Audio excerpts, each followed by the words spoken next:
तो हेलो साथियों, कैसे हैं आप सब। उम्मीद करता हूं आप अच्छे होंगे, स्वस्थ होंगे।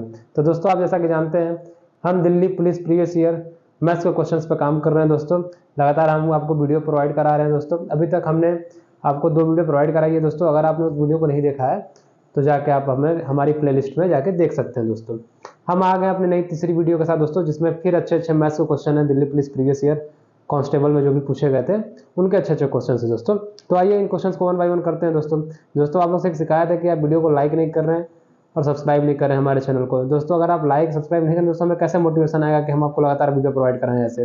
तो दोस्तों, प्लीज़ हमें प्यार दें थोड़ा, ताकि हम मोटिवेट हों, ताकि हम भी आपके लिए बढ़िया बढ़िया और भी प्रीवियस ईयर क्वेश्चन जो भी है दोस्तों, उसके अकॉर्डिंग आपको हम क्वेश्चन पेपर प्रोवाइड कराएं दोस्तों। ठीक, तो आइए दोस्तों, बढ़ते हैं अपने सेशन की तरफ और हम चलते हैं पहले क्वेश्चन की तरफ। दोस्तों, फिर मैं वही कहूँगा कि वीडियो को पहले पॉज कीजिएगा, फिर खुद क्वेश्चन सॉल्व कीजिएगा, इसके बाद आप हमारा तरीका देखिएगा। फिर अगर आपको आंसर आता है तो भी देखिएगा, नहीं आता तो भी देखिएगा दोस्तों। ठीक, तो आइए बढ़ते अपने पहले क्वेश्चन की तरफ। दोस्तों देखिए दोस्तों, हमारा पहला क्वेश्चन ये है। चलिए दोस्तों, पहले खुद सॉल्व करने की कोशिश कीजिएगा। ए किसी काम को 40 दिनों में और बी उसी काम को 50 दिनों में कर सकता है। उन्होंने एक साथ मिलकर 5 दिनों तक काम किया, लेकिन फिर बाद में बी ने काम छोड़ दिया। शेष काम को ए अकेले कितने दिनों में पूरा कर लेगा। ठीक दोस्तों, काफी अच्छा क्वेश्चन है टाइम एंड वर्क के टॉपिक से। उम्मीद करता हूं आपने कर लिया होगा। तो आइए स्टार्ट करते हैं। अब मैं करता हूं दोस्तों।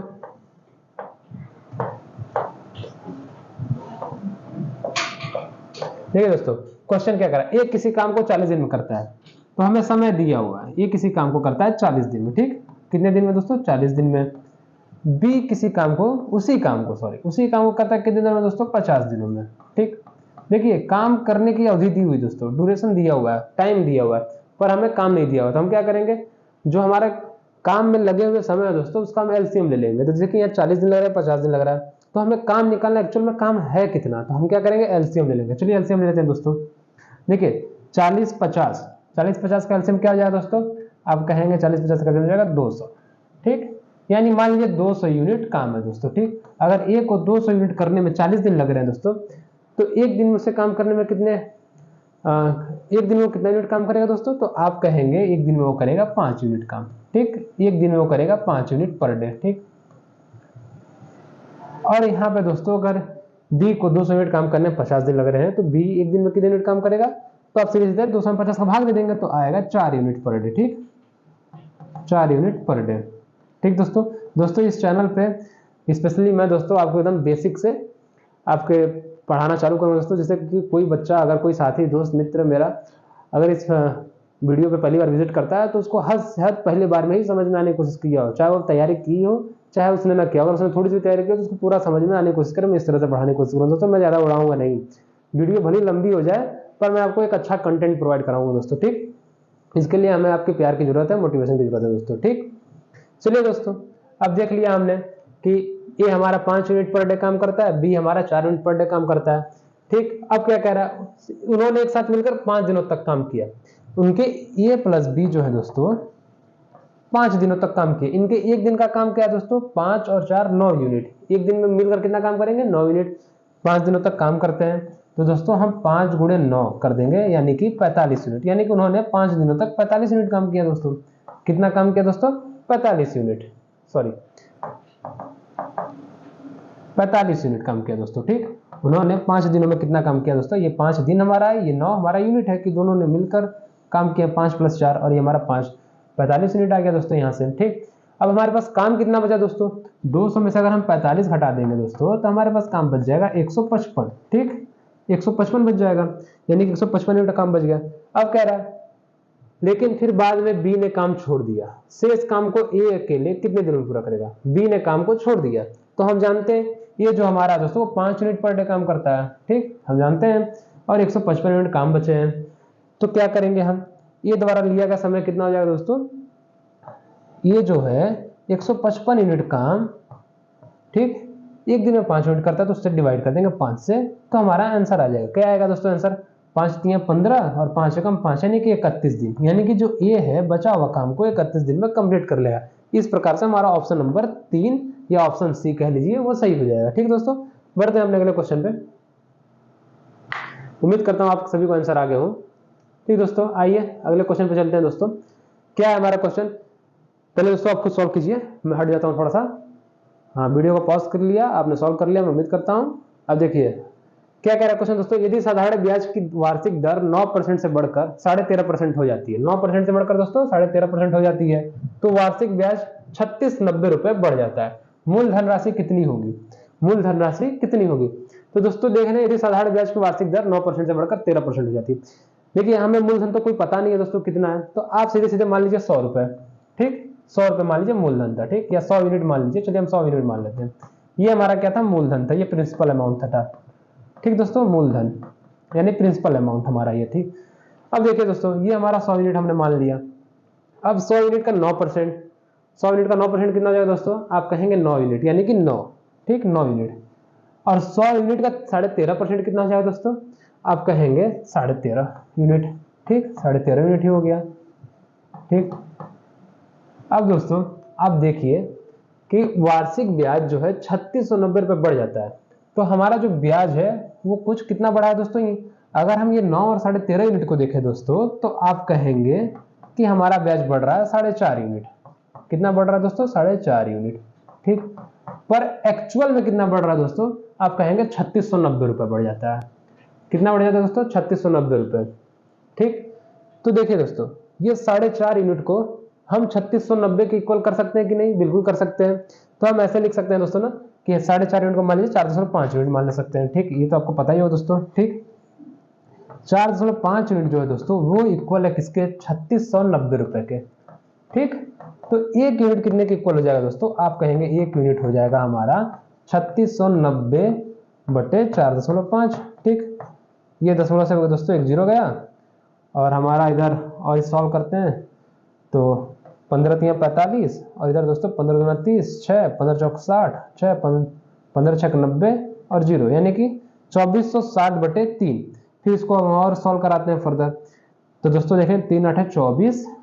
ठीक, फिर हमारा इधर हो गया 3 दूना 6, और एक हमारा हो गया 0 दोस्तों 0, 820 यानी कि 1 यूनिट की वैल्यू आई दोस्तों 820 रुपए। ठीक, तो आप कहेंगे कि 100 यूनिट की वैल्यू कितनी आ जाएगी, 100 यूनिट की वैल्यू आ जाएगी दोस्तों, 100 यूनिट की वैल्यू कितनी निकल के आ जाएगी, 820 गुणे 100,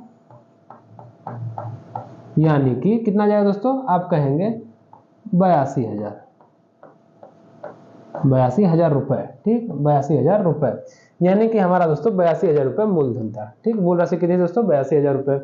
ठीक दोस्तों, उम्मीद करता हूं आप सभी को समझ में आया हो। बढ़ते हैं अपने अगले क्वेश्चन की तरफ। हमारा अगला क्वेश्चन क्या है दोस्तों, देखते हैं। देखिए, चलिए दोस्तों कीजिए इस क्वेश्चन को, ये हमारा टाइम एंड डिस्टेंस है, टॉपिक से है दोस्तों। चलिए, उम्मीद करता हूं दोस्तों आपने इस क्वेश्चन को कर लिया होगा। अब देखते हैं दोस्तों क्या कह रहा है क्वेश्चन।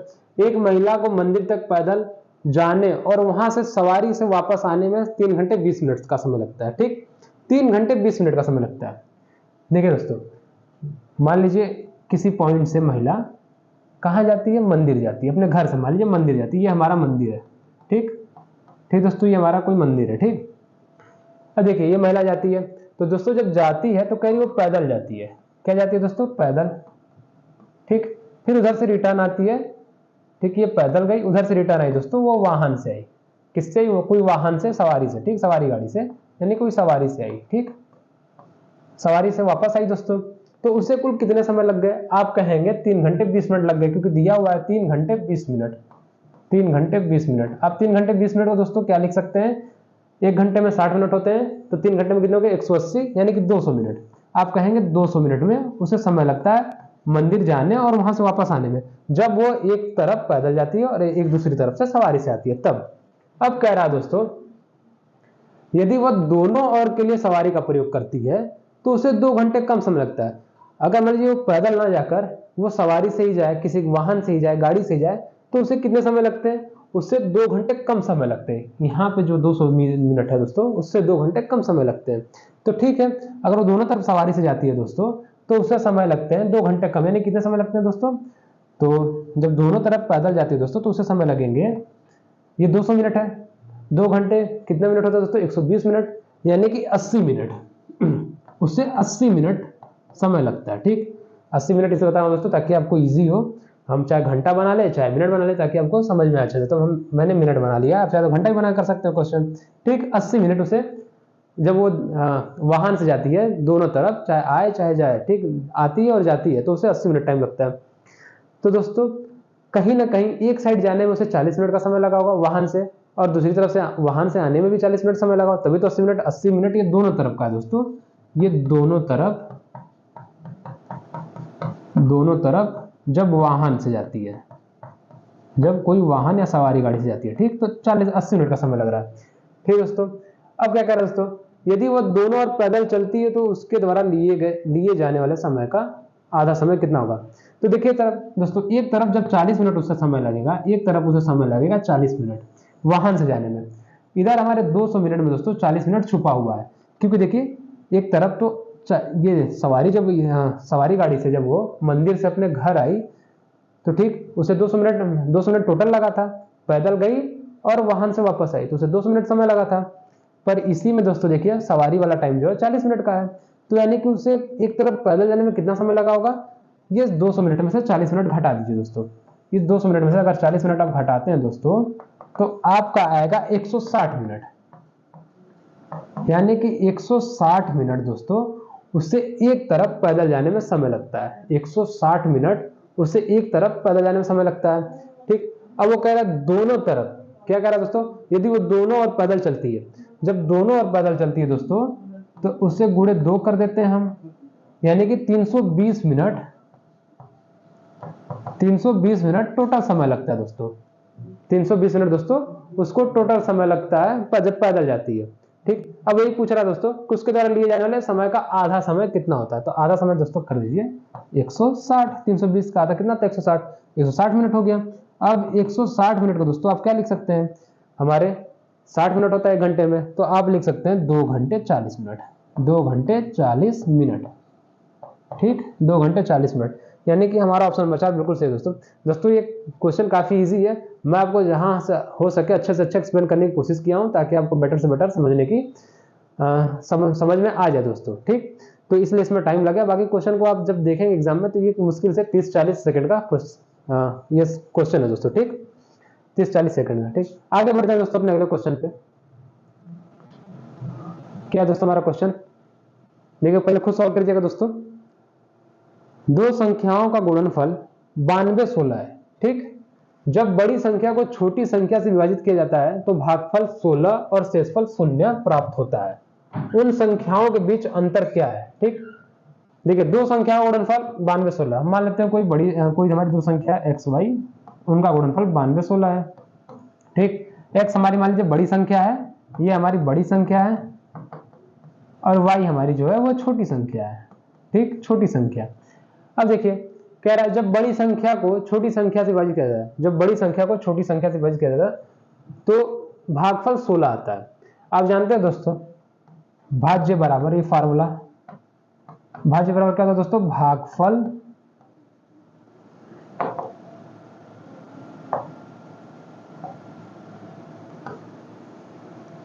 भाज्य बराबर क्या होता है दोस्तों, भाजक गुणे भागफल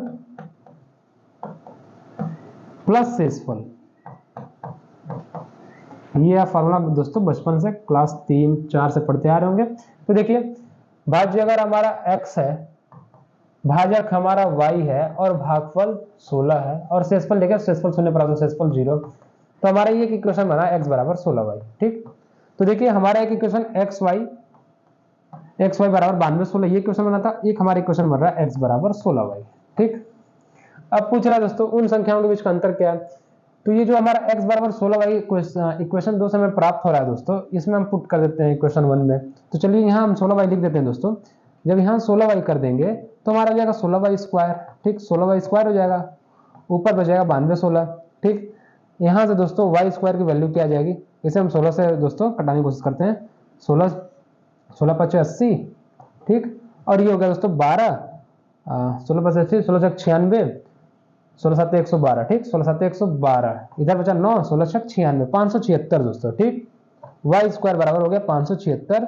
तो y बराबर क्या आ जाएगा दोस्तों, y बराबर कहेंगे दोस्तों 24 आ गया, y बराबर आ गया हमारा 24। तो x क्या आ जाएगा, जब y 24 है तो हमारा x निकल के आएगा दोस्तों। x क्या निकल के आएगा हमारा, x इधर मैं कर रहा हूँ दोस्तों, ठीक, हमारा x निकल के आ जाएगा। चलिए मैं इसको इसी के नीचे लिख देता हूँ। हमारा x आ जाएगा दोस्तों, x आ जाएगा 16 गुणे 24, ठीक। अब देखिए 16 गुणे 24 करते हैं दोस्तों, 16 चौक 64, ये हमारा 4 और ये 16 दूना 32, 32 6 38, 384, यानी x हमारा 384 आ गया, y हमारा 24 आ गया। तो अंतर पूछा है दोस्तों, तो 384 में दोस्तों जब आप 24 घटा देंगे, जब आप 24 घटा देंगे दोस्तों तो क्या आ जाएगा, आप कहेंगे 0 6 और ये 3, 360, यानी कि ऑप्शन नंबर 4 हमारा बिल्कुल सही है दोस्तों, ठीक। उम्मीद करता हूं दोस्तों ये सभी आपको क्वेश्चन आ गए होंगे। इसका काफी इजी क्वेश्चन है दोस्तों, ठीक। दोस्तों अगले क्वेश्चन चलते हैं हम अपने, खुद सॉल्व कीजिएगा दोस्तों, पहले वीडियो को पॉज करके, ठीक। अब आइए दोस्तों इस क्वेश्चन को मैं करता हूं, देखिएगा क्या कह रहे हैं दोस्तों। यदि x plus y minus z, y minus z plus डब्ल्यू, 2x प्लस जेड माइनस डब्ल्यू का अनुपात जो है वो 2:3:1 है, तो 5w minus 3x minus Z अनुपात 3w का मान क्या होगा, अनुपात क्या होगा उनका, ठीक दोस्तों।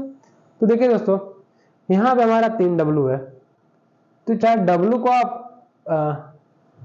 को आप दोस्तों x w z का फॉर्म, x और z को बना, नहीं सुनिए दोस्तों क्या कीजिएगा आप, चाहे तो आप इस w को x और z के फॉर्म में बना दीजिए, या तो फिर आप इन x z को w के फॉर्म में बना दीजिए, तो हमारा आंसर आएगा। क्योंकि अनुपात के लिए तो हमें बराबर चाहिए ना वैल्यू, ऊपर जो हमारा वेरिएबल हो नीचे भी वही वेरिएबल हो, तभी हमारा दोस्तों अनुपात वो आएगा बढ़िया कट के, ठीक। तो दोस्तों आइए करते हैं, क्योंकि देखिए इसमें हमारा कोई वेरिएबल नहीं दिया, सारे कांस्टेंट दिए हुए हैं दोस्तों, तो हमारा जो वेरिएबल आएगा हमें क्या करना होगा दोस्तों, हमें वेरिएबल्स को हटाना होगा, यानी कि हमें जो 5w minus 3x minus Z है जो दोस्तों, इसको हमें w के फॉर्म में बनाना होगा, ठीक। तभी हमारे 3w से w कटेगा, तो हमारा क्या आ जाएगा, हमारा अनुपात आ जाएगा दोस्तों, रेशियो निकल कर आ जाएगा। तो आइए करने की कोशिश करते हैं दोस्तों, चलिए देखिए दोस्तों आप देखेंगे इस, मान लीजिए आप x plus y minus z बराबर दोस्तों, x plus y minus z बराबर दोस्तों हमारा 2 है, ठीक। और हमारा y minus z plus 2w बराबर क्या है दोस्तों 3 है, और हमारा 2x plus z minus w जो है दोस्तों, ये जेड है दोस्तों, सब सारे जेड है, और ये हमारा 2 है, ठीक। कंफ्यूज नहीं होगा, जेड को थोड़ा मैं बड़ा बना देता हूँ, जेड माइनस डब्ल्यू बराबर हमारा 1 है, ठीक। तो दोस्तों अगर हम इस इक्वेशन और इस इक्वेशन को जोड़ दें 2 और 1 को, तो हमारा बीच वाला 3 प्राप्त हो जाएगा, नहीं हो जाएगा, आप कहेंगे हाँ प्राप्त हो जाएगा। तो हम इस इक्वेशन को ऐसा लिख सकते हैं दोस्तों, x plus y minus z, हम हमारी ऊपर वाली इक्वेशन और नीचे वाली इक्वेशन को जोड़ देते हैं दोस्तों, चलिए जोड़ देते हैं, plus 2x plus z minus W, ठीक, माइनस जेड डब्ल्यू, ठीक।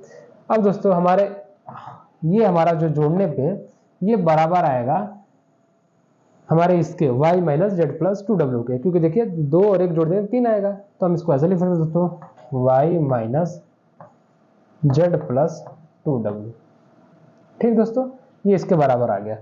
अब इसी में हम सॉल्व करने की कोशिश करते हैं दोस्तों, ठीक। देखिए x और 2x जो जोड़ेंगे कितना आ जाएगा, हमारा 3x आ जाएगा, कि नहीं आ जाएगा, कहेंगे हाँ 3x आ गया। और देखिए y तो है नहीं, तो y को हम सीधे से y है सही लिख देते हैं, ठीक।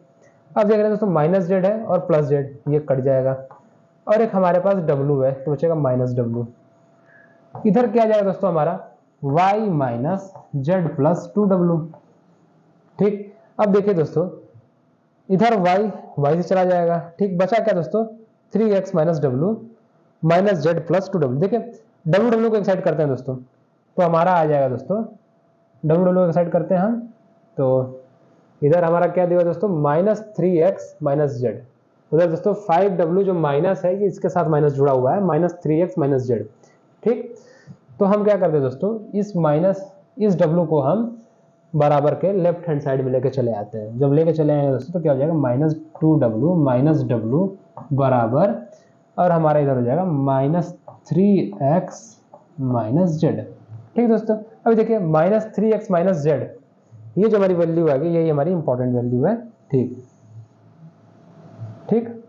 अब देखिए दोस्तों क्या करते हैं, अब जो हमें इसका अनुपात निकालना है 5w minus 3x minus Z upon 3w, इसका हमें वैल्यू दोस्तों निकालना है। ठीक, तो दोस्तों देखिए कैसे निकालेंगे आप। थोड़ा दोस्तों मैं रब कर रहा हूँ, जगह न होने के कारण, जगह की थोड़ी सी कमी है दोस्तों। ठीक, मैं रब कर देता हूँ। देखिए दोस्तों, ये 5w minus 3x minus Z, दोस्तों हमें सबको w बनाना है, w के फॉर्म में बनाना है, हमारा वेरिएबल को w हो। तो चलिए ठीक है, इसको हम करते हैं। ठीक है दोस्तों, 5w minus 3x minus Z को दोस्तों हम क्या लिख सकते हैं, माइनस 2w माइनस w लिख सकते हैं, नहीं लिख सकते हैं, लिख सकते हैं। तो इसको हम लिख लेते हैं माइनस 2w माइनस w। एक तरह से आप कहें तो माइनस 3w ये हम यहाँ कर सकते थे, पर कोई बात नहीं दोस्तों, अभी हम कर लेते हैं। ये हमारा हो गया 3w। ठीक, अब दोस्तों देखिए ये माइनस 2 माइनस w क्या होगा, माइनस 3w। अब 5w में से 3w घटेगा दोस्तों, क्या आ जाएगा 2w, नीचे बचेगा 3w। तो देखिए हमने पहले w के फॉर्म में बनाया, w से w कट गया, हमारा अनुपात क्या आ गया दोस्तों, 2:3। ठीक, रेशियो हमारा 2:3 निकल के आ गया। ऑप्शन नंबर 3 हमारा बिल्कुल सही।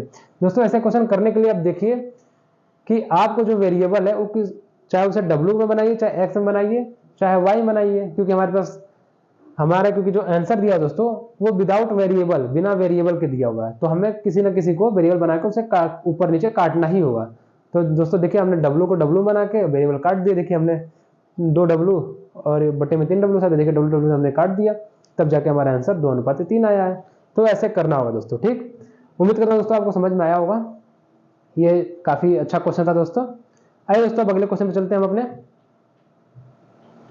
पहले दोस्तों खुद सॉल्व करने की कोशिश कीजिएगा।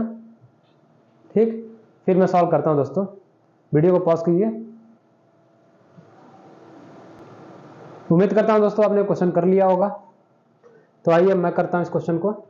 क्या है, एक धन राशि अर्धवार्षिक रूप से चक्रवृद्धि किए जाने पर, अब देखिए अर्धवार्षिक रूप से चक्रवृद्धि यानी कि हमारा जो ब्याज है वो 6 माही पे लग रहा है। ठीक, छमाही हमारा ब्याज है वो 6 माही संयोजित हो रहा है। ठीक, हमारा जो मूलधन होगा दोस्तों वो 6 माही संयोजित होगा। किए जाने वाले 10% वार्षिक ब्याज दर पर, देखिए ब्याज दर पर वार्षिक है 10% वार्षिक, एक वर्ष के अंत में 20,947.50 हो जाती है। जो भी राशि है हमारी मूलधन वो 20,947.50 हो जाती है। उसी धन राशि पर पहले की तिगुनी ब्याज दर पर 4.5 सहित 2/5 वर्षों में प्राप्त होने वाले साधारण ब्याज कितना होगा। ठीक, ये क्वेश्चन है दोस्तों। अगर थोड़ा कैलकुलेटिव दोस्तों अगर आपने किया होगा तो अच्छी बात है, नहीं किया तो दोस्तों मेरा प्रोसेस देखिए मैं कैसे करता हूँ। ठीक, देखिए दोस्तों क्या कह रहा है, हमारा जो ब्याज है दोस्तों वो 10% वार्षिक है। ठीक, हमारा चक्रवृद्धि ब्याज है 10% वार्षिक, पर दोस्तों जो ब्याज दर है, पर दोस्तों क्या वो हमारा जो ब्याज दर है वो 6 महीने पर संयोजित हो रहा है। कितने दोस्तों, वो 6 महीने पर संयोजित हो रहा है। ठीक, तो अगर एक साल के लिए दोस्तों 10% है तो 6 माह के लिए 5% होगा, यानी कि 5% की दर से संयोजित होगा हमारा जो मूलधन होगा दोस्तों, वो प्रत्येक 6 महीने पे 5% की दर से संयोजित होगा। ठीक, तो आप कह सकते हैं दोस्तों कि मान लीजिए हमारा कोई मूलधन 100 रुपए था या 100 यूनिट मान लीजिए। ठीक, कुछ भी मान लीजिए। मैं हमेशा बताया जब भी हमारा परसेंटेज अगर कहीं इन्वॉल्व हो जाए दोस्तों किसी क्वेश्चन में, तो हमें अगर 100 यूनिट मान दे तो हमें सवाल क्वेश्चन करने में काफी आसानी होती है। ठीक, और हमारा ब्याज दर देखिए अब दोस्तों 6 माही है तो 5% हो गया है। ठीक, 5% 6 माही हो गया है, इस हिसाब से हमारा ये 100 रुपया संयोजित होगा 6 महीने पे। ठीक, जब ये 6 महीने में संयोजित हो गया हमारा ये बन जाता है 20,947.50। देखिए दोस्तों मान लीजिए 100 यूनिट है। ठीक, 5% को फ्रैक्शन में क्या लिख सकते हैं दोस्तों, हम कहेंगे फ्रैक्शन में 5% को हम लिख सकते हैं 1/20। ठीक, यानी कि हमारा धन 20 से 21 हो जा रहा है 6 महीने में। ठीक, 20 से 21, फिर अगले 6 महीने में भी 20 से 21 हो जाएगा, 20 से 21 हो गया, और 20 से 21 होके पहले 6 महीने में 20 से 21 हुआ, दूसरे 6 महीने में 20 से 21 हुआ, 20 से 21 होते हुए ये दोस्तों बन गया 20,947.50 रुपए बन गया। ठीक, यहाँ से दोस्तों हम 1 यूनिट की वैल्यू निकालेंगे। ठीक, क्योंकि हमारे 100 यूनिट हमने मूलधन माना है तो 1 यूनिट वैल्यू निकालते हैं। दोस्तों आप कहेंगे 21/20, जो बच्चे नए होंगे जो थोड़ा बहुत हल्की नॉलेज होगी उनको, तो कहेंगे 21/20 कहाँ से आया। तो दोस्तों वो वहीं से आया जो आपने फॉर्मूला पढ़ा होगा। आपने फॉर्मूला चक्रवृद्धि ब्याज का पढ़ा होगा दोस्तों, ए बराबर P × 1 + R/100। ठीक, के ऊपर स्क्वायर कितना, ऊपर n मतलब दोस्तों जो भी हमारे बैच कितने ड्यूरेशन के लिए संयोजित हो रहा है। तो देखिए यहाँ पे 6 महीना लग रहा है, वो भी 2 बार के लिए, तो दोस्तों हमने 2 यहाँ लिख दिया। ठीक, अब दोस्तों जब इसको करेंगे मूल्य हमारा 100 था। ठीक, 100 गुणे, और यहाँ पे दोस्तों 1 + R यानी कि 5/100 लिख दीजिए। और हमारा ड्यूरेशन 2 बार के लिए, यानी कि 2 वर्ष नहीं दोस्तों, 2 बार, यानी कि छमाही है ना दोस्तों, तो 2 छमाही के लिए। ठीक, तो देखिए दोस्तों यही से हमारा निकल के ये हमारे 21/20 आया है। देखिए 100 गुणे, ये देखिए ये कट जाएगा, ये ऊपर, ये बच जाएगा 20। ठीक, 1/20 बच गया, और ये 20 एक कम 20 प्लस 21, 21/20।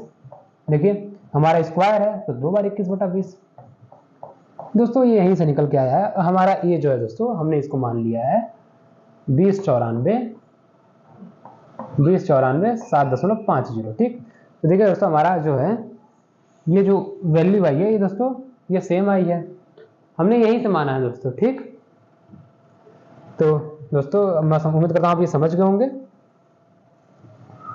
ठीक, तो हम डायरेक्ट ऐसे लिखते हैं ताकि उतना बड़ा हम जो प्रपंच है वो ना लिखें, समय के अभाव रहता है दोस्तों। तो एग्जाम में हमें फटाफट ऐसे ही करना होगा। 100 से 20 से 21 हुआ, फिर 20 से 21 हुआ, तो हमारा धन हो गया इतना।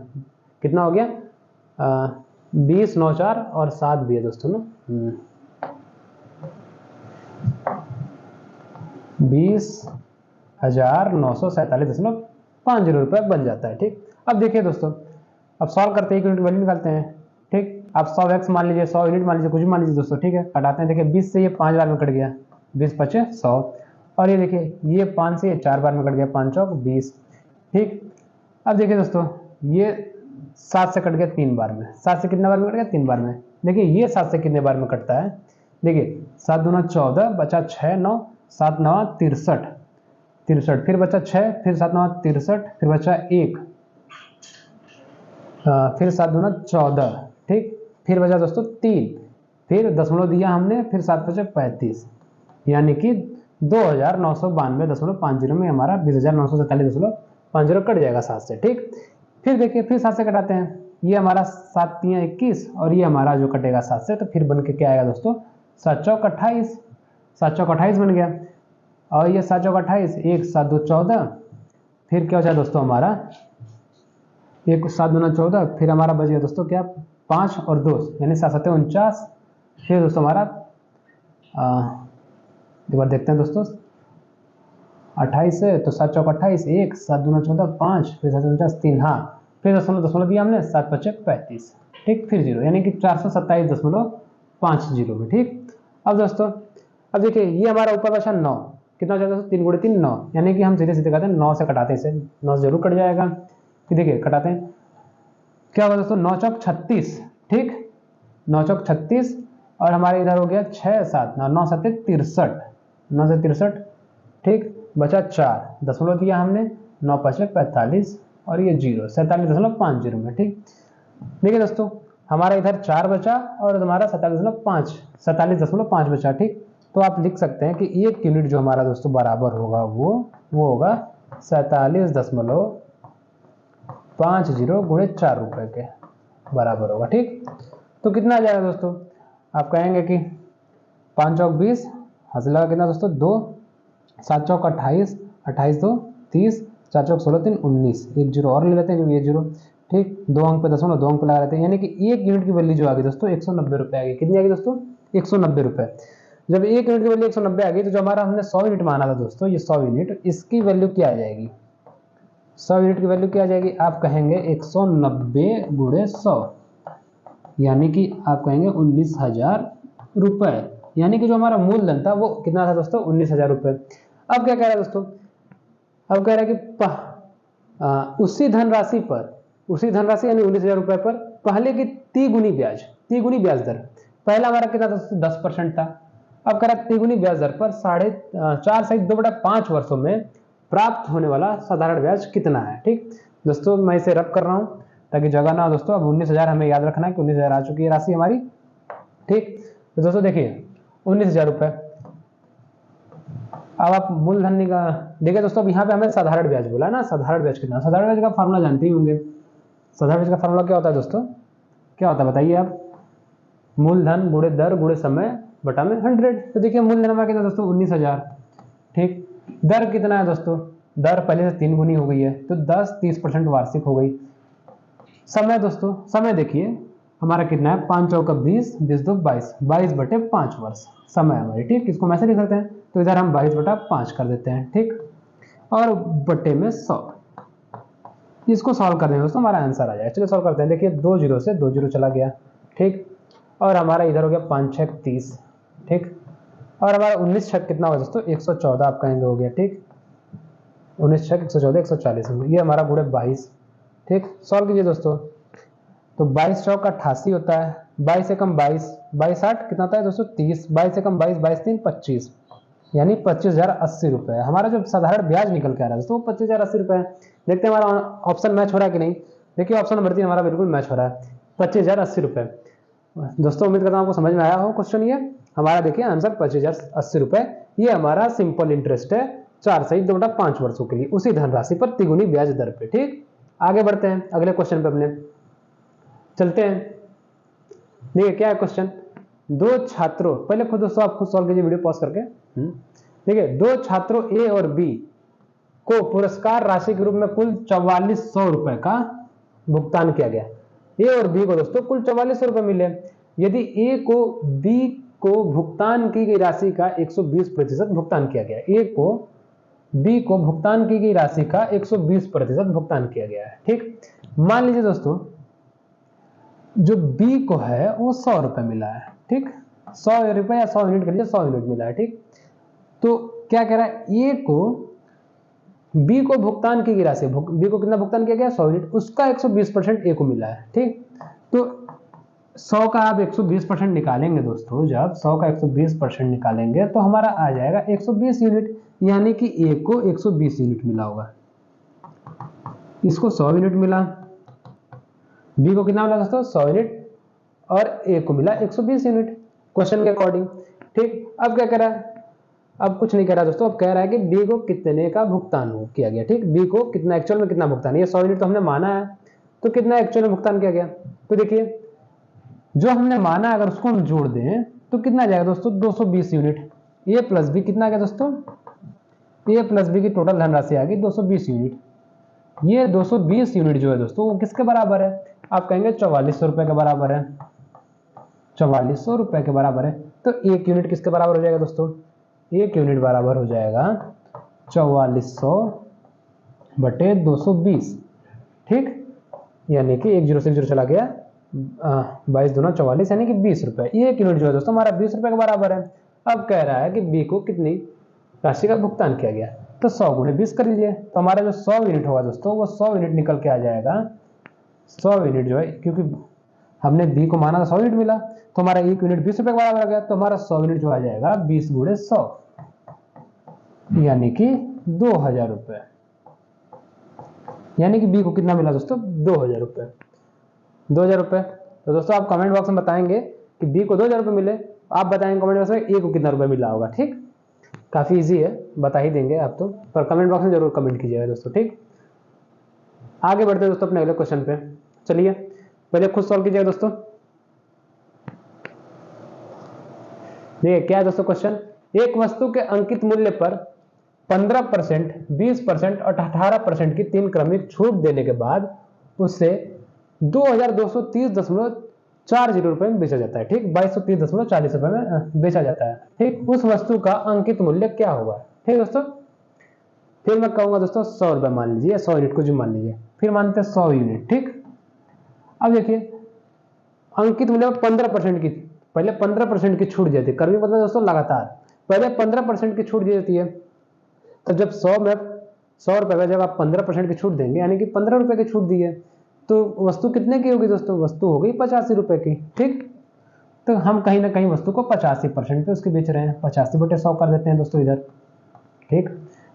देखिए हमारा जो है हमने माना दोस्तों 100 यूनिट, ठीक, हमारा जो मान लीजिए अंकित मूल्य था वो 100 यूनिट था, 100 यूनिट पे हमने 15% का छूट दिया, तो अब 100 का 15% निकाल के फिर 100 में माइनस कीजिए, या 100 का डायरेक्ट आप 85% निकाल दीजिए, बात तो वही है, ठीक।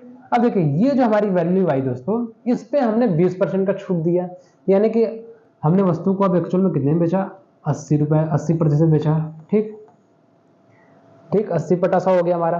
फिर कह रहा है दोस्तों 18% की फिर हमने छूट दी, ठीक, यानी कि इस पे हमने 18% की छूट दी, यानी कि हमने 82% पे, इसके 82% बेचा, तो 82 बटे 100 हमने कर दिया। अब दोस्तों जो हमारा एक्चुअल मूल्य आया जिसमें हमने बेच दिया वस्तु को छूट देने के बाद, वो निकल के आया 2230.40, ठीक दोस्तों, इसी को दोस्तों हम सॉल्व करते हैं, हमारा आंसर आ जाएगा। चलिए सॉल्व करते हैं। देखिए 100 से 100 चला गया, हमें 1 यूनिट की वैल्यू निकालनी है। इधर हमारा रुपया है दोस्तों, ठीक। अब देखिए दोस्तों 1 0 से 1 0 ये चला गया, और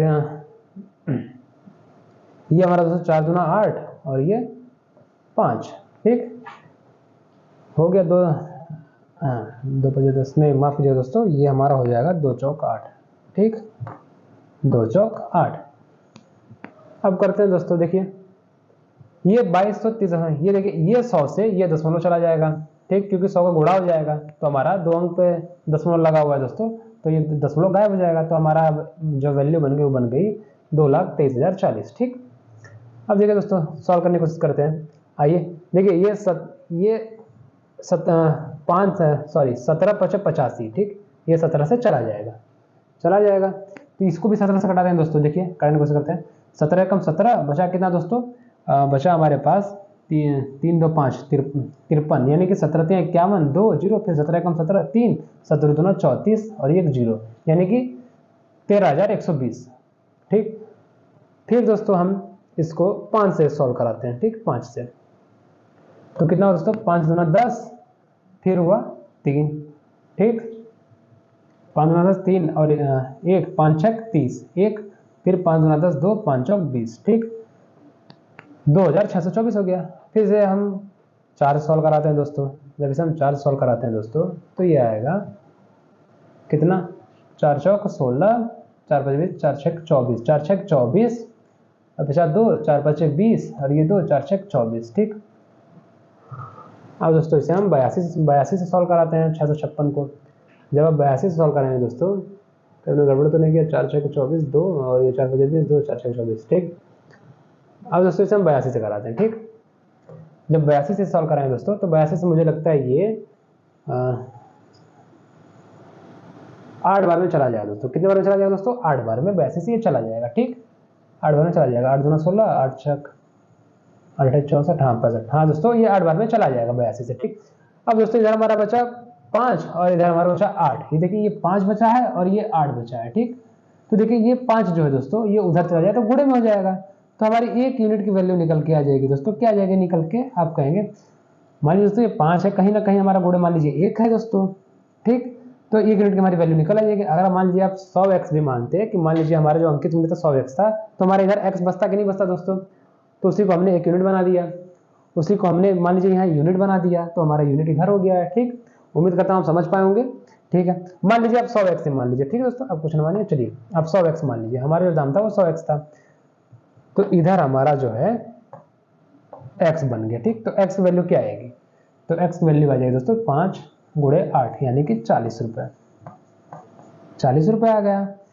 तो हमारा 100x कितना होगा दोस्तों, हमारा 100x होगा 100x दोस्तों वो होगा 100 गुणे 40 यानी 4,000 रुपये, यानी कि जो हमारा अंकित मूल्य रहा हो दोस्तों वो 4,000 रुपये रहा होगा, ठीक। देखिए हमारा ऑप्शन नंबर 1 बिल्कुल सही मैच हो रहा है हमारे आंसर से। तो उम्मीद है दोस्तों आपको समझ में आया हो 4,000 रुपये। देखिए दोस्तों थोड़े से क्वेश्चन कैलकुलेटिव हैं, क्योंकि एग्जामिनर अगर आपको दिल्ली पुलिस की वर्दी दे रहा है दोस्तों और केवल 15 मैथ के क्वेश्चन है, तो वो 15 हलवा तो होंगे नहीं दोस्तों, कुछ ना कुछ आपको एफर्ट, कुछ ना कुछ मेहनत लगाने होंगे, कहीं ना कहीं आपको थोड़ा सा। तो ये देखिए दोस्तों यहीं कहीं गड़बड़ होगा, कहीं किसी आपने अगर कोई हमारा सिंगल डिजिट डबल डिजिट में अगर आपने गड़बड़ कर दिया कैलकुलेशन करते हुए, तो आपका सारा आंसर गड़बड़ हो जाएगा। फिर क्या करेंगे आप, दोबारा करने की कोशिश करेंगे, तो दोबारा मान लीजिए कर भी पाते हैं तो भी आपका समय चला जाएगा, कुछ दोबारा भी नहीं होता है तो फिर आंसर भी नहीं आएगा और समय भी चला जाएगा, फिर आप सोचेंगे आप अगले क्वेश्चन में चलते हैं। तो दोस्तों ऐसे क्वेश्चन को बहुत ध्यान से कीजिएगा, बार बार प्रैक्टिस कीजिए। जितने कैलकुलेटिव क्वेश्चन, मैं तो कहूँगा जब से मैं दोस्तों दिल्ली पुलिस कांस्टेबल का प्रीवियस ईयर करा रहा हूँ, मैं देख रहा हूँ कि कैलकुलेटिव क्वेश्चंस यानी कि कुल मिला के जो है दोस्तों कैलकुलेटिव क्वेश्चन दबा दबा के भर भर के। तो दोस्तों खूब कैलकुलेटिव क्वेश्चन पे आप प्रैक्टिस कीजिए ताकि आपकी जो पकड़ हो वो अच्छी हो सके। चलिए बढ़ते हैं अपने अगले क्वेश्चन पे। क्या है हमारा अगला क्वेश्चन, देखिए दोस्तों पहले खुद सॉल्व कीजिए। किसी वस्तु पर प्राप्त लाभ उसकी लागत का 120% है, ठीक। यदि उसकी लागत 25% बढ़ा दी जाए तो विक्रय मूल्य को नियत रखा जाए तो प्राप्त होने लाभ विक्रय मूल्य का कितना प्रतिशत होगा। ठीक दोस्तों, निकटतम पूर्णांक तक से बताना, निकटतम पूर्णांक तक में से बताना है, दशमलव तक नहीं, निकटतम पूर्णांक तक, ठीक। अब देखिए दोस्तों क्या कह रहा है, किसी वस्तु पर प्राप्त लाभ उसकी लागत का 120% होगा। उम्मीद करता हूं आप सभी का आंसर आ गया होगा, ना भी आया तो देखिए दोस्तों प्राप्त लाभ उसकी लागत का 120%। ठीक, मान लीजिए किसी वस्तु का लागत मूल्य जो है वो 100 रुपये है। लागत मूल्य क्या होता है दोस्तों? वही क्रय मूल्य होता है। लागत मूल्य को आप क्रय मूल्य बोल दीजिए, तो 100 रुपये। ठीक, 100 है, 100 रुपये मान लीजिए दोस्तों। ठीक, 100 रुपये।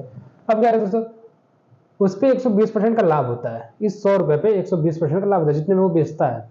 तो जब 100 पे 120 रुपए का लाभ हो रहा है दोस्तों, 100 रुपए पे, क्योंकि 100 का 120% क्या हो दोस्तों? 120 रुपए हो जाएगा।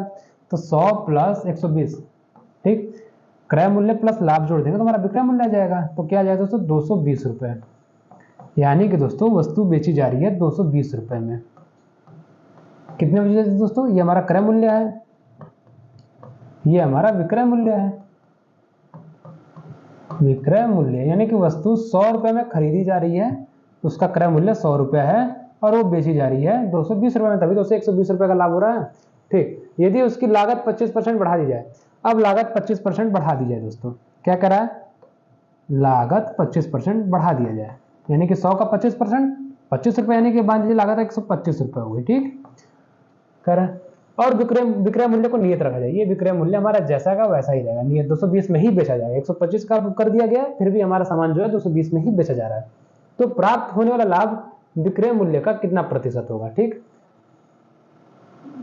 तो प्राप्त होने वाला लाभ विक्रय मूल्य कितना प्रतिशत? देखिए, अब देखिए 125 रुपए, ये 220 रुपए हमारा विक्रय मूल्य है, इसको तो नियत रखा गया है।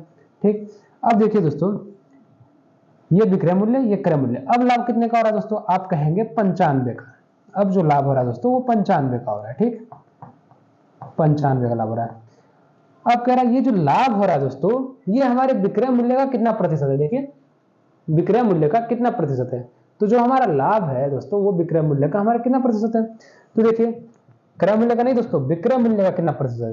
तो 95 जो है हमारे 220 का कितना प्रतिशत है? तो गुणे 100 कर देते हैं इधर। 95 बटे 220 गुणे 100, प्रतिशत आपको निकालने आता ही होगा। चलिए, ये 1 0 से 1 0 गया, ऊपर हो गया हमारा 950। ऊपर क्या होगा दोस्तों हमारा?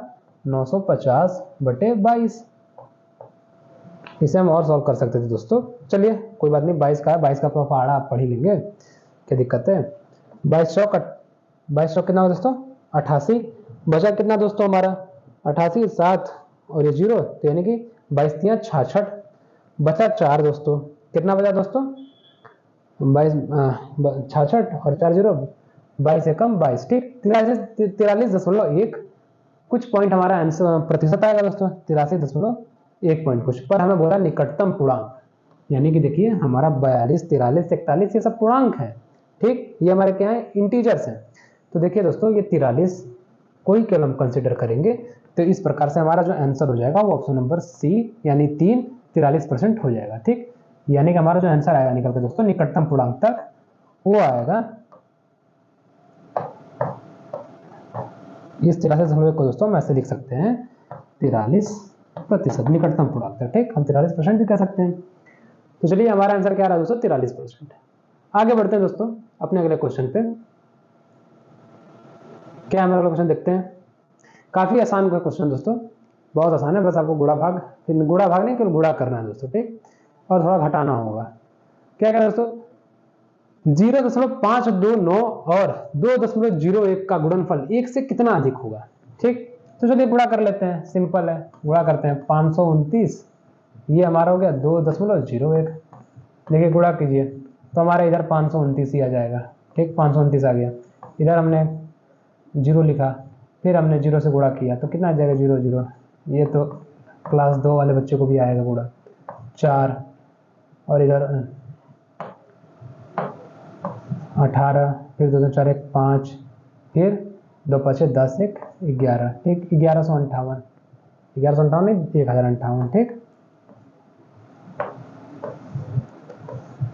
1058 इसको जोड़ लेते हैं दोस्तों। 9 2 8 5 13, 5 1 6 और एक हम हो गया हमारा दोस्तों 6 1 0 और 1, यानी कि 1 2 3 4 5, 1 2 3 4 5।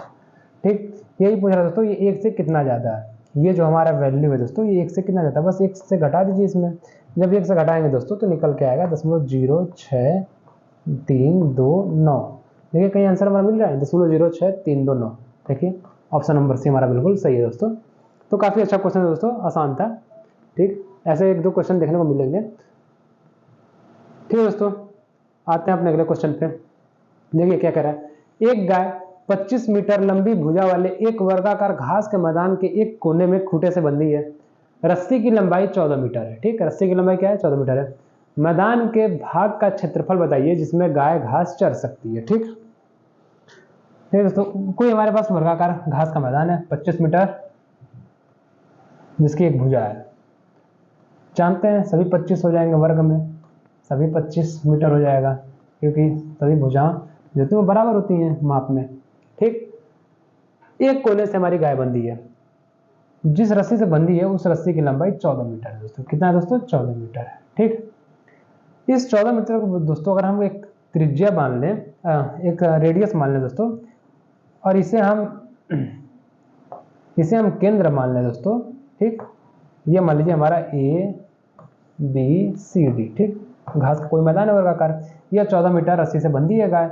इसको अगर हम त्रिज्या मान लें दोस्तों 14 मीटर को, और इधर हमारी एक परिधि से अगर हम एक गोला खींचे दोस्तों, सॉरी एक वृत्त, माफ कीजिएगा मैं गोला बोलते हैं, वृत्त खींचे दोस्तों, तो आपको नजर आएगा ये जो हमारा पोर्शन है एक त्रिज्य खंड बनता हुआ नजर आएगा त्रिज्य खंड नजर बनते हुए। तो वही पूछा दोस्तों, मैदान के भाग का क्षेत्रफल है जिसमें गाय घास चर सकती है, जो घास चर सकती है। अगर दोस्तों हमारी गाय बंधी है तो हमारी जो गाय है वो घास कहाँ चर सकती है दोस्तों, इतने एरिया का वो घास चर सकती है। हमारी जो है जो गाय है दोस्तों, गाय माता, ये इतने एरिया तक का घास चर सकती है। ठीक, घास चर सकती है, तो इसी का हमें एरिया निकालना है दोस्तों। ठीक, तो दोस्तों आप जानते हैं एक त्रिज्य खंड का एरिया कैसे निकालना है, आपको फार्मूला पता होगा। तो उसके लिए पहले हमें जो ये त्रिज्य खंड का कोण क्या है ये ज्ञात करना है दोस्तों। तो देखिए त्रिज्य खंड का कोण क्या है दोस्तों, ये त्रिज्य खंड का जो कोण है दोस्तों ये हमारा 90 डिग्री है। देखिए, क्योंकि जो वर्ग के सभी अंतःकोण होते हैं दोस्तों वो सभी 90 डिग्री होते हैं, तो हमारे त्रिज्य खंड का कोण जो दोस्तों वो 90 डिग्री है। ठीक, तो अब हमें रेडियस भी पता है, त्रिज्य खंड का कोण भी पता है जो केंद्र पर उससे अंतरित है, तो हम आराम से निकाल लेंगे दोस्तों एरिया। तो देखिए त्रिज्य खंड का एरिया क्या होगा दोस्तों, हमारा जो सेक्टर है, सेक्टर ऑफ सर्कल, इसका एरिया निकल के आएगा दोस्तों। क्या होता है फार्मूला, थीटा बटे 360 इंटू पाई आर स्क्वायर। ठीक,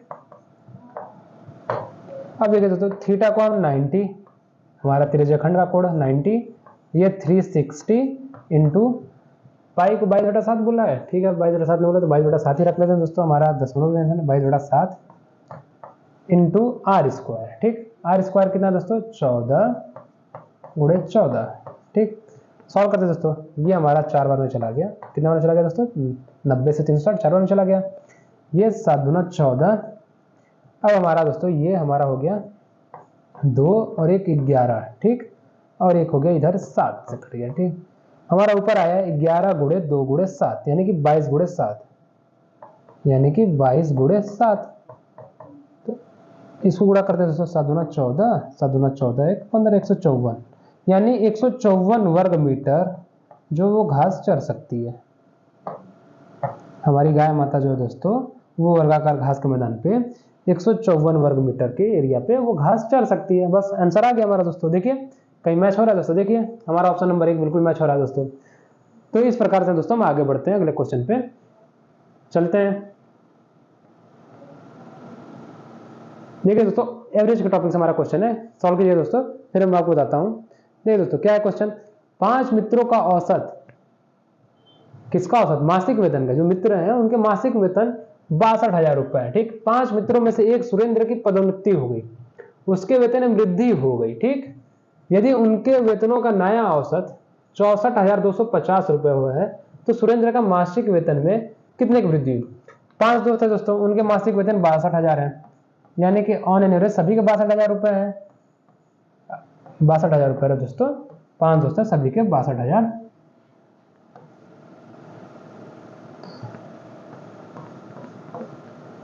एक और 62,000। ठीक, सभी के मान लीजिए सभी का वेतन जो है दोस्तों 62,000 हो गया है। ठीक,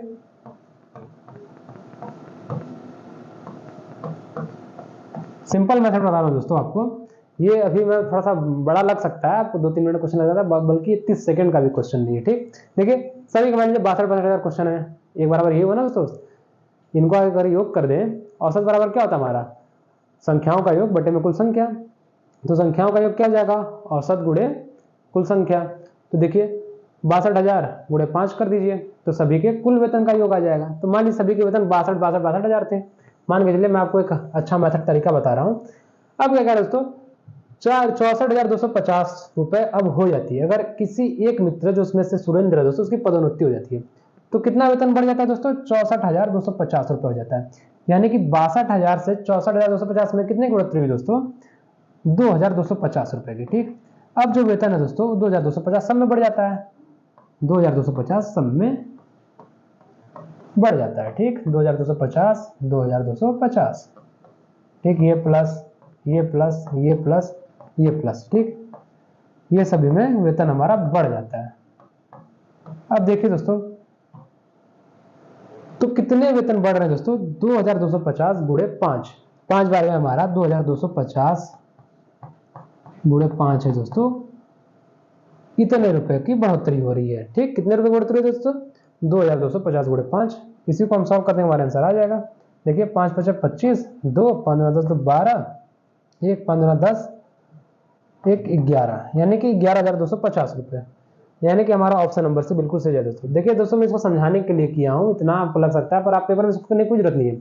आप सिंपल ऐसा समझिएगा कि सभी का वेतन अभी है 62,000 मान लीजिए, और सभी के वेतन में 2,250 की बढ़ोतरी हो जाती है। तो 2,250 की बढ़ोतरी होती है, यानी कि सभी के वेतन में बढ़ोतरी होती है। यानी कि आपसे जैसे कि ये 2,250 गुणे 5 कुल बढ़ोतरी आ गई, तो यानी कि उस 2,250 गुणे 5 करेंगे तो हमारा आंसर आ जाएगा। सीधे सीधे कर दीजिए। ठीक, ये एकदम 30 सेकंड का भी क्वेश्चन है दोस्तों, एकदम हलवा सा क्वेश्चन है। ठीक दोस्तों, आगे बढ़ते हैं अपने अगले क्वेश्चन पे। आप चाहें तो वही पुराने तरीके से भी कर सकते हैं, औसत बराबर कुल संख्याओं का योग बटे में कुल संख्या से भी आराम से कर सकते हैं। बाकी मैं आपको एक तरीका बताया हूँ, आपके अपने सोचने के तरीके अलग हो सकते हैं, मेरे सोचने के तरीके कुछ दोस्तों अलग हो सकते हैं। हो सके आपको मेरा तरीका ना अच्छा लगे, आपको अपना तरीका ही अच्छा लगे, पर कोई बात नहीं दोस्तों, आप अपने तरीके से कीजिए। अगर जैसे भी, जहां से भी हो, जैसे भी हो, बस आपका सिलेक्शन हो जाए दोस्तों, हम यही चाहते हैं। हम यही चाहते हैं, आपके माँ बाप चाहते हैं, सभी चाहते हैं दोस्तों। ठीक, तो आइए दोस्तों चलते हैं अपने अगले क्वेश्चन पे। क्या है हमारा क्वेश्चन दोस्तों, एक व्यक्ति अपनी मासिक आय का 22% घर के किराए में, 40% घरेलू खर्चे और राशन पर, और शेष आय का 50% बच्चों की शिक्षा और अन्य मदों पर खर्च करता है। यदि उसकी मासिक बचत 3800 है, तो शिक्षा और अन्य मदों पर किया जाने वाला खर्चा कितना है। ठीक, क्या करा दोस्तों, एक व्यक्ति आय, फिर दोस्तों वही मान लीजिए 100 रुपए। ठीक, 100 रुपए मान लीजिए, 22% घर के किराए में खर्च कर देता है और 40% घरेलू खर्चे में। तो घर के किराए और घरेलू खर्चे और राशन का टोटल कितना खर्चा होगा दोस्तों, 40% प्लस 22 कितना होगा दोस्तों, 62%। यानी कि 62% टोटल खर्च कर दे रहा है। उसकी 100 रुपए इनकम है मान लीजिए, और 62% खर्च कर दे रहा है, यानी कि 62 रुपए खर्च कर दिया। जब 62 खर्च कर दिया दोस्तों, तो बचा उसके पास कितना, उसके पास बचा 38 रुपए। कितना बचा दोस्तों, 38 रुपए बचा। ठीक, या 38 यूनिट मान लीजिए, 100 यूनिट अगर हमने माना तो 38 यूनिट मान लीजिए, 38 यूनिट बचा। ठीक, अब करें, और शेष आय का 50% बच्चों की शिक्षा पे और अन्य मदों पे खर्च करता है। ठीक, ये जो शेष बचा दोस्तों 38 का, इसका 50% किस पे खर्च करता है, बच्चों की शिक्षा और अन्य मदों पे। तो ठीक, यानी कि इसमें से 38 का 50% क्या हो दोस्तों, आप कहेंगे 19। 38 में से 19 घटा दीजिए, तो बच कितना गया दोस्तों, 19 ही बच गया। ठीक, यानी कि जो 19 है दोस्तों, ये इसकी बचत हो गई। क्या हो गई दोस्तों, 19 जो है बचत हो गई। 19 क्या हो गई, बचत हो गई। ये जो 19 है दोस्तों, ये 3800 रुपए के बराबर है। तो क्या है, तो शिक्षा और अन्य मदों पर किया जाना खर्च, हम जानते हैं दोस्तों, ये 19 यूनिट जो है हमारा 3800 के बराबर है। तो शिक्षा और जो अन्य मदों पे खर्च कर रहे हैं वो भी तो 19 यूनिट ही था, क्योंकि देखिए 38 यूनिट जो हमारा बचत हो रहा है दोस्तों, इसी में से तो हम 50% जो हमारा शिक्षा और अन्य मदों पे खर्च कर रहा है वो 19 यूनिट निकल के आया। तो यही 19 जो है 3800 के बराबर है। तो ये भी जो बचत हो रहा है वो भी 3800 रुपए का हो रहा है, और जो शिक्षा और अन्य मदों पे खर्च हो रहा है वो भी 3800 रुपए का ही हो रहा है। तो हमारा आंसर आ गया 3800 रुपए। ठीक, चलिए दोस्तों आगे बढ़ते हैं अपने अगले क्वेश्चन पे।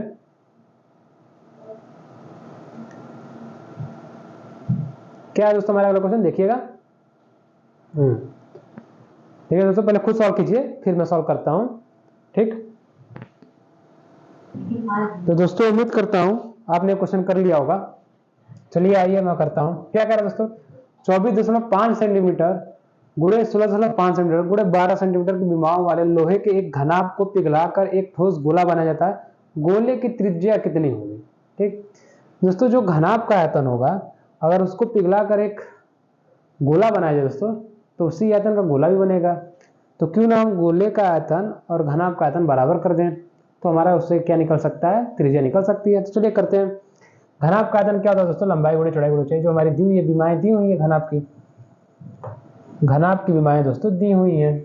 ठीक, दी हुई हैं, तो हम इनको गुणा कर देते, तो घनाभ का आयतन आएगा क्या दोस्तों, घनाभ का आयतन यानी कि वॉल्यूम ऑफ क्यूबॉइड।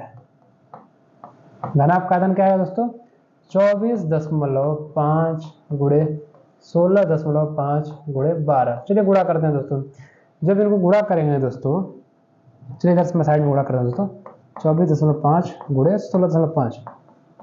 ठीक, जब गुणा करेंगे दोस्तों 5 से 25, 5 चौक 20, 2 22। ठीक, हाथ से लगा 2, 5 10 2 12। ठीक, अब दोस्तों इधर चलते हैं, 6 5 30, 6 चौक 24, 24 3 27, हाथ लगा 2, 6 दूना का 12, 12 2 14। ठीक, फिर एक चलते हैं, इधर कर देते हैं 245। नहीं दोस्तों, गुणा करने से भागिएगा नहीं, बहुत आसान है, बहुत बस आपको कैलकुलेशन थोड़ी तेज रखनी है। 5 2 7 2 9 5 14। ठीक, 4 1 5 5 4 9 1 10, 2 1 3 1 4, यानी कि 2 अंक पे दशमलव, तो 2 अंक पे 404.25।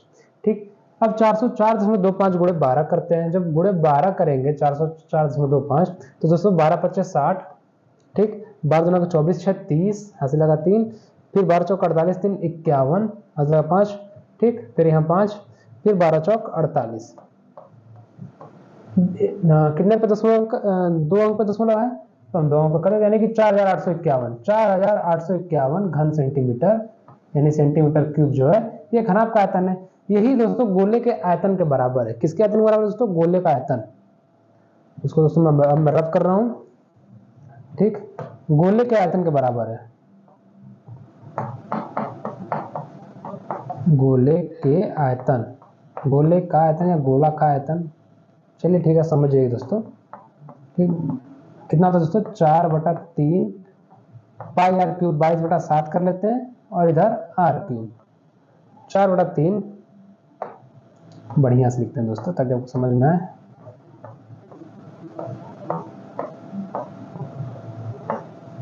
ये गोला जो बनेगा उसका गोला का आयतन के बराबर होगा। ठीक दोस्तों, क्या कर सकते हैं हम, 4/3 गुणे 22/7 और ये आर क्यूब। ठीक, यहां से हमारी आर की वैल्यू निकल सकती है 4851। दोस्तों करते हैं दोस्तों, देखिए ये 22 जो है 11 से कट जाएगा, 11 दूना 22, और ये भी हमारे 11 से कट जाएगा। ठीक, कटाते हैं, 11 चौक 44, बचा क्या दोस्तों 4, 11 चौक 44, फिर क्या बचा दोस्तों 1, 11 कम 11, यानी कि इधर 441 बचा दोस्तों। ठीक, और दोस्तों इस 441 को हम और नहीं कटा सकते आगे, तो हम आर क्यूब बराबर 441 गुणे, ये हमारा 3 गुणे 7, और ये जो दोस्तों हमारा ये 8 4 2 8 जो नीचे ऊपर बचा दोस्तों, ये 4 गुणे 2 8 बचा, ये नीचे चला जाएगा, 8 हो गया। ठीक दोस्तों, अब दोस्तों इसको हम और सिंप्लीफाई ऐसे कर सकते हैं। देखिए इसको हम क्या लिख सकते हैं, 441 को दोस्तों, ये किसका स्क्वायर होता है दोस्तों, 21 का होता है, यानी कि हम इसको लिख सकते हैं 3 गुणे 7, फिर 3 गुणे फिर 7 गुणे 7, ये हमारा होगा 441। फिर देख हम कर सकते हैं गुणे 3 गुणे 7, ये हमारा दोस्तों इधर हुआ 8। ठीक, ये हमारा आ गया 8। अब ये 8 जो होता है दोस्तों किसका क्यूब होता है, वो 2 का होता है, और बाकी इधर दोस्तों आपको क्यूब दिख ही रहा होगा। ये देखिए, ये 3 और 3 इधर, और ये 7 और 7 इधर, यानी कि हम 3 गुणे 7, 3 गुणे दोस्तों 7 कर सकते, 3 गुणे 7/2 कर सकते हैं, यानी कि 21/2 कर सकते हैं। यानी कि जो आर की वैल्यू आएगी दोस्तों हमारी, इधर मैं करता हूं दोस्तों आर की वैल्यू, ये देखिए 3 7 21, 21 और बटे 2। आपको जानते हैं दोस्तों, अगर मैं घन निकालना था तो जो हमारे गुणनखंड होते हैं उनके 3-3 का जोड़ा बनाना होता है, एक ही संख्या के एक ही अंक के 3-3 के जोड़े बनाने होते हैं। तो देखिए हमने 3 का 3 जोड़ा बना, 3 का जैसे दोस्तों 3 बार 3 है तो हम 1 बार 3 लिखेंगे। 7 हमारा 3 बार है दोस्तों, यहाँ पर हम 1 बार 7 लिखेंगे, यानी कि 3 गुणे 7। ठीक। 8 हमारा खुद ही 2 हमारा जब 2 3 बार मल्टीप्लाई होगा खुद से ही 2 इंटू 2 इंटू 2 तो हमारा 8 बनता है, 2 गुणे 2 गुणे 2। ठीक। तो हम इधर 21/2 लिख दिए, तो हमारा ये रेडियस निकल के आ गया दोस्तों गोले का। ठीक। पॉइंट में दिया दोस्तों तो इसको हम लिख सकते हैं 10.5, यानी कि जो गोले की त्रिज्या होगी दोस्तों वो आएगी 10.5 सेंटीमीटर। देखिए हमारा ऑप्शन नंबर 3 बिल्कुल सही है दोस्तों। ठीक। थोड़ा सा कैलकुलेशन है दोस्तों और कुछ नहीं है, सवाल बहुत ईजी है। उम्मीद करता हूं आपको आ गया होगा क्वेश्चन। ठीक। आगे बढ़ते हैं दोस्तों अपने अगले क्वेश्चन पे। दोस्तों पहले खुद सॉल्व कीजिए इस क्वेश्चन को आप। ठीक। क्या है क्वेश्चन दोस्तों? वह छोटी से छोटी कौन सी संख्या है जिसे 34-32 में जोड़ने पर प्राप्त योगफल 10, 5, 4 और 2 से पूर्णतः विभाजित हो जाए। ठीक। 10, 5, 4 और 2 से पूर्णतः विभाजित है। तो पहले तो हम एक छोटी संख्या देखेंगे जो 10, 5, 4 और 2 से विभाजित हो जाए। तो हमारी छोटी संख्या कौन सी होगी? तो आप कहेंगे 10, 5, 4 और 2 का आप एलसीएम ले लीजिए। जब आप एलसीएम ले लेंगे दोस्तों तो ये आएगा, कितना आएगा दोस्तों? 10 दूना 20। हमारा एलसीएम क्या आएगा दोस्तों? 20 आएगा। क्या आएगा दोस्तों? एलसीएम हमारा 20 आ जाएगा। ठीक। तो देखिए ये सबसे छोटी संख्या है जो 10, 5, 4 और 2 से विभाजित होती है, और 34-32 में हम क्या जोड़ दें कि हमारी विभाजित हो जाए 10, 5, 4 और 2 से। तो 34 और 32 में दोस्तों हम 20 का भाग देते हैं। ठीक। जब 20 का भाग देंगे दोस्तों तो इसको लिख सकते हैं 20 एकम 20, इधर हो गया 14 और इधर हो गया 3, इधर 7 140 कर सकते हैं। ठीक। इधर हो गया 3 और फिर इधर हो गया 2, यानी कि 20 एकम फिर 20, यानी कि 12। दोस्तों देखिए या तो फिर आप 12 घटा देंगे 34-32 में से, जो 3432 में से 12 घटा देंगे दोस्तों, यानी कि 3420 कर देंगे तो हमारा 20 से विभाज्य हो जाएगा, या आप 3440 कर देंगे तो हमारा 20 से, या देखिए या तो फिर 12 इसमें घटा दीजिए, या तो फिर इसमें 8 जोड़ दीजिए, तो हमारा क्या हो जाएगा, ये 20 से संख्या हमारी डिवाइड हो जाएगी। ठीक। तो दोस्तों हमें बोला है जोड़ने पर, क्या बोला दोस्तों? जोड़ने पर, यानी कि हम 8 इसमें जोड़ दें तो क्या हो सकता है, हमारी संख्या 20 से विभाज्य हो जाए। और 20 किन किन से विभाज्य है? 10 से विभाज्य है, 5 से विभाज्य है, 4 और 2 से भी विभाज्य है। यानी कि हम कह सकते हैं अगर हम इसमें 8 जोड़ दें दोस्तों, ये जो 20 और 12 में से दोस्तों जो घटाएंगे, जो घटाने पे ये प्राप्त होगा 8। ठीक। ये घटाने पे प्राप्त होगा क्या? 8। यानी कि इसमें अगर हम 8 जोड़ दें दोस्तों तो हमारा 20 से विभाज्य हो जाएगा। ठीक। तो हमारा ऑप्शन नंबर 4 बिल्कुल सही है दोस्तों, यानी कि 10, 5 और 4 2 से हम जोड़ेंगे, भाग देंगे दोस्तों इसमें संख्या में, और 8 जोड़ देंगे तो विभाज्य हो जाएगा। तो दोस्तों इस तरह से हमारा ये सेशन कंप्लीट हुआ। उम्मीद करता हूँ आपको अच्छा लगा होगा। आप और हमें प्यार दीजिए, मोटिवेट कीजिए दोस्तों, ताकि हम और लगातार आपको वीडियो ऐसे ही लाते रहें। आपको हम पेट की भी लगातार प्रैक्टिस सेट प्रोवाइड करा रहे हैं, आप जाकर प्लेलिस्ट में हमारी चेक कर सकते हैं दोस्तों, प्रीवियस ईयर जो भी क्वेश्चन हुए हैं। तो दोस्तों मिलते हैं नेक्स्ट सेशन में, तब तक के लिए धन्यवाद।